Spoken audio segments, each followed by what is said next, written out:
Welcome to A Vibe Above, your space for deep healing, vibrant energy, and powerful transformation.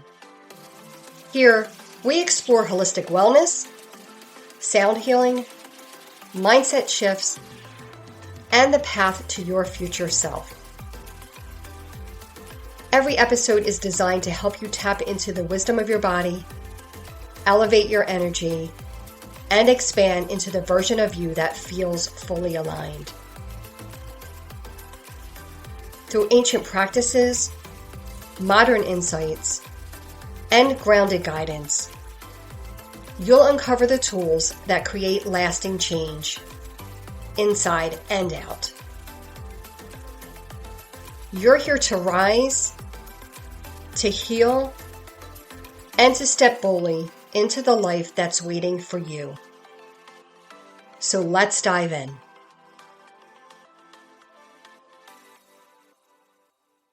Welcome back to A Vibe Above. I'm your host, Dawn Ranieri, and I'm really glad you're here today. I've been reflecting on something lately that feels incredibly important, especially for people who are committed to personal growth, healing, and becoming the best version of themselves. Many of us spend years working on ourselves. We read the books, attend the workshops, listen to the podcasts, do all the things, invest an incredible amount of time and energy trying to grow. And there's nothing wrong with that. Growth is one of the most beautiful parts of being human. But somewhere along the way, I think a lot of people unknowingly cross a line. The focus shifts from growth into correction. Instead of asking, how can I expand? The question quietly becomes, what do I need to change about myself before I can finally feel confident, successful, worthy, or fulfilled? It is a subtle shift, but it changes everything. The reason it changes everything is because when you believe something about you needs fixing, you begin viewing yourself through that lens. You start looking for evidence that supports the belief.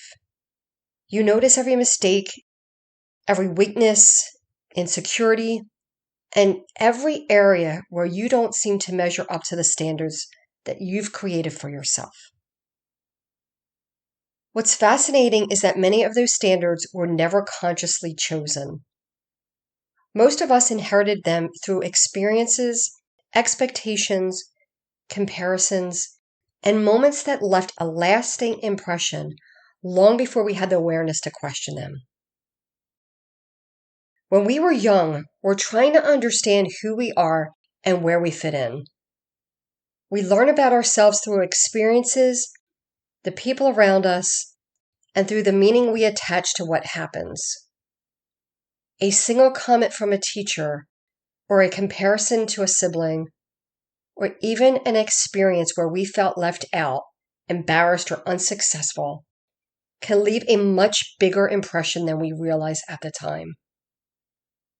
What makes those moments so powerful isn't necessarily what happened. It's the story we create afterwards.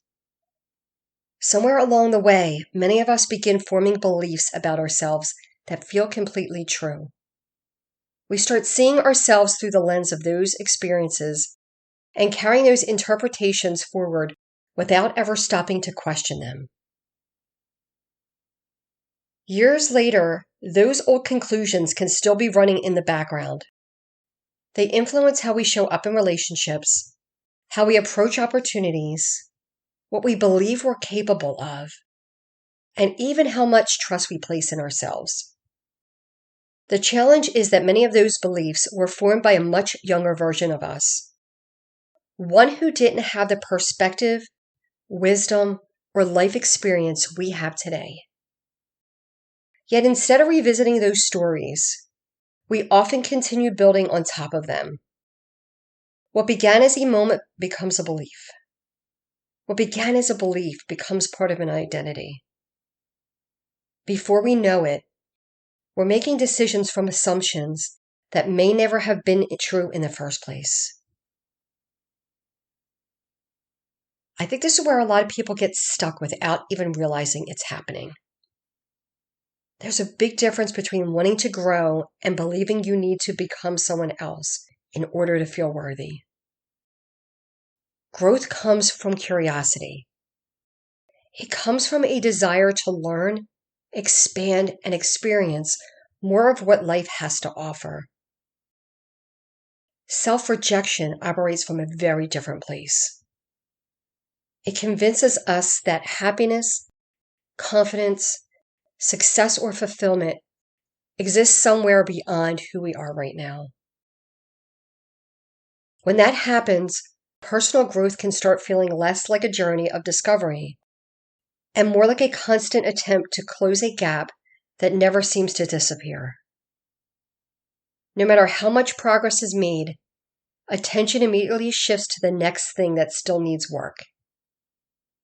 A goal gets reached, an accomplishment gets celebrated, and before long, the mind is focused on what hasn't been achieved yet. I've seen this in people who, by almost every measure, are doing incredibly well. They're intelligent, successful, respected, and accomplished, yet they're still carrying beliefs about themselves that were formed years, sometimes decades earlier. The external circumstances change, but the internal story remains the same. That's why achievement alone rarely creates lasting fulfillment. If the belief underneath is still telling you that you're not enough, no amount of success can fully convince you otherwise. Eventually, the issue stops being about what you're trying to accomplish and becomes about the relationship you've developed with yourself along the way. One of the most unexpected things I've witnessed through human design has very little to do with charts, gates, centers, or profiles. It's the relief people feel when they stop seeing themselves as the problem. I've watched people sit in workshops and suddenly connect dots that they've been trying to understand for years. Things that once felt frustrating, confusing, or difficult about themselves start making sense in a completely different way.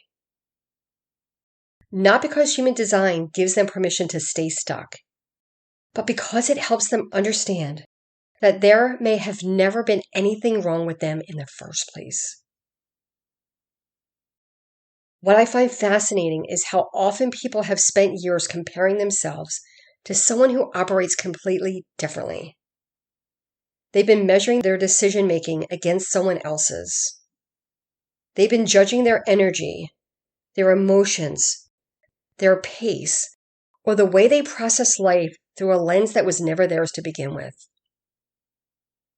Then something shifts.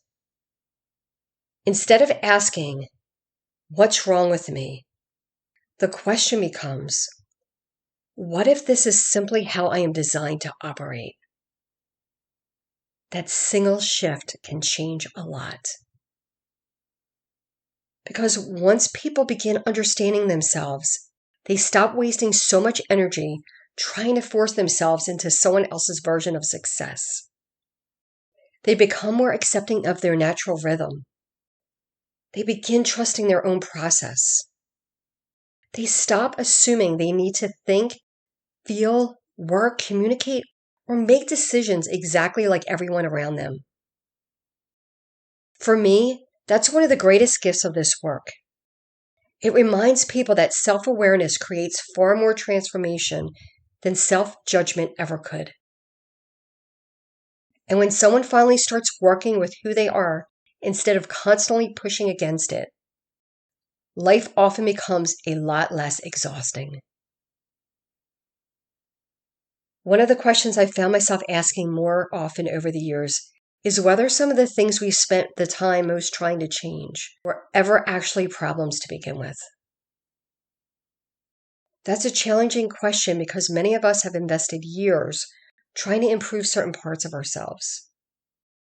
We've worked hard to become different, thinking that life would somehow get easier once we finally got past a particular weakness, insecurity, habit, or personality trait. Yet sometimes the deeper issue isn't the quality itself, it's the story we've attached to it. I've seen people spend years judging their sensitivity, only to discover that it was connected to their intuition and awareness.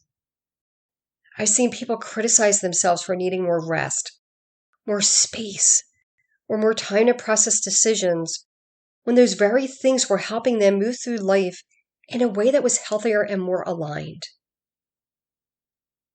The trait wasn't creating the struggle, the judgment surrounding it was. That doesn't mean we stop growing or ignore the areas of life that need attention.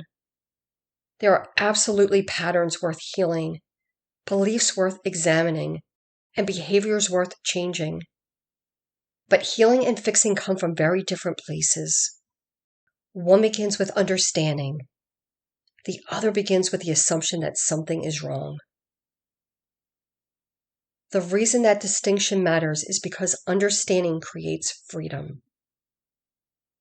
When you begin looking at yourself through a lens of awareness rather than criticism, your relationship with yourself starts to change.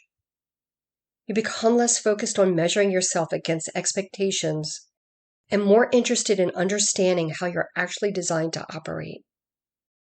The energy that once went into self-judgment becomes available for growth, learning, and self-trust. What I've found is that real transformation often happens from that place.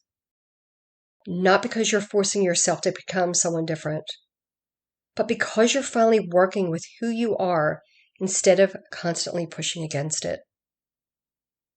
There's a level of peace that comes with that. There's also a level of honesty. You stop spending so much energy trying to fit yourself into roles, identities, or expectations that were never truly yours. And you begin building your life from a foundation that's actually authentic. Ironically, that's often where the biggest changes begin. The moment you stop fighting yourself is often the moment you start moving forward. If this is a good time for you and you're not driving, take a moment with me here. You can close your eyes or simply soften your focus. Take a slow breath in through your nose and gently exhale. Allow your body to settle and give yourself permission to step away from everything that needs your attention for the next few minutes. I'd like you to bring to mind a part of yourself that you've spent a lot of time trying to improve, change, manage, or overcome. It may be something you've judged for years, something you've compared to other people, or something you've wished was different about yourself. As you hold that in your awareness, notice what thoughts come up. Notice the story you've been carrying about it. And notice how long you've been carrying it.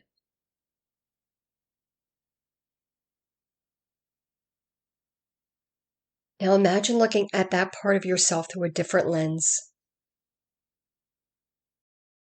Not through criticism or comparison or through the pressure to become someone else. Simply through understanding. Ask yourself, what if I've been looking at this the wrong way? What if this part of me has been trying to teach me something?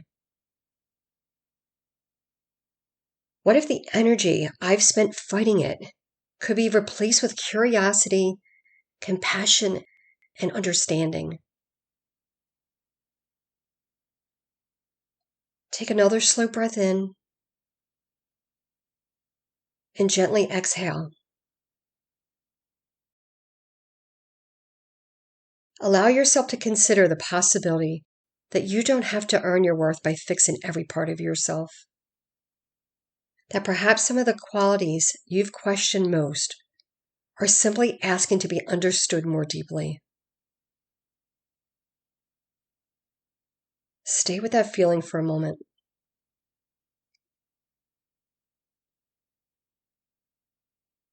Notice what shifts, what softens, what becomes possible when you stop standing in opposition to yourself and begin standing beside yourself instead.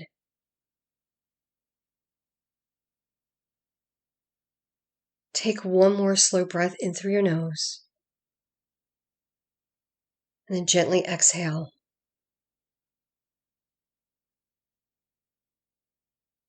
And when you're ready, bring your awareness back to the room. I think one of the greatest gifts we can give ourselves is the willingness to question the stories we've been carrying for years. Not every belief we accepted is true. Not every criticism we receive deserves a permanent place in our identity. And not every part of ourselves that feels different needs to be changed. Sometimes the greatest transformation doesn't come from becoming someone new. It comes from finally understanding who we've been all along. The more I work with people, the more I believe that self-awareness creates freedom. When we understand how we're wired, how we're conditioned, and what stories we've been carrying, we gain the ability to make choices from a different place. We stop trying to fit ourselves into someone else's definition of success and begin creating a life that feels aligned with who we truly are. So the next time you catch yourself trying to fix something about yourself, pause for a moment. Get curious. Ask where that belief came from. Ask whether it's actually true. And most importantly, ask whether understanding might serve you better than judgment. Thank you for spending this time with me today. I hope this conversation gave you something meaningful to reflect on. And as always, keep rising above. Many blessings.